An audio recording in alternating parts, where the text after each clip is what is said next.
नमस्कार. लोकसभा 2024ची निवडणूक आलेली आहे. आपण हातकणंगले मतदारसंघातील सर्वात शेवटचा तालुका असलेल्या शाहूवाडी या ठिकाणी आलेलो आहोत.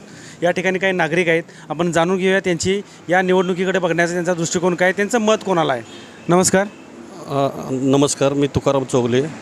2024ची निवडणूक आहे. 7 तारखेला मतदान आहे. तुमचं मत यावेळी कोणाला? यावेळी माझं मत धैर्यशील माने दादांना. कारण काय? कारण यामध्ये आमच्या शाहूवाडी पन्हाळा तालुक्यामध्ये अनेक वर्षे MIDC मंजूर झाली नव्हती. ती धैर्यशील दादांनी अवघ्या 2 वर्षात मंजूर करून आणून सर्वसामान्यांच्या हाताला काम इथल्या मिळणार आहे. सर्वसामान्य रोजगार करण्यासाठी मुंबई पुण्या ठिकाणी जातो, तर ते इथंच या तालुक्यामध्ये काम मिळणार. ह्यामुळे दादांचं हे सगळं दादांनी केलेलं आहे. आणि ह्या हातकणंगले मतदारसंघामध्ये 8,200 कोटीचा विकाससुद्धा दादांनी भरघोस मताने असा केलेला आहे. डोंगर भागात सर्व रस्ते, गटार्स, व्यायामशाळा अनेक असे सर्व विकास दादांनी भरपूर मोठ्या प्रमाणात केलेला आहे. याबद्दल धैर्यशील दादांना आमचं मत. 7 तारखेला तुमचा कौल हा धैर्यशील माने यांच्या बाजूने. धैर्यशील माने दादांच्या बाजूनं कौल आहे, धनुष्यबाणानं.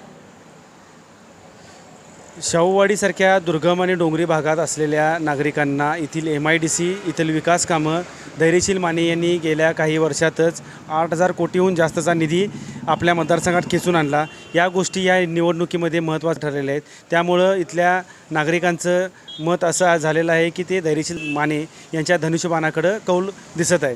कॅमेरामन मिलिंद पाटीलसह अन्सार मुल्ला, न्यूज मराठी, कोल्हापूर.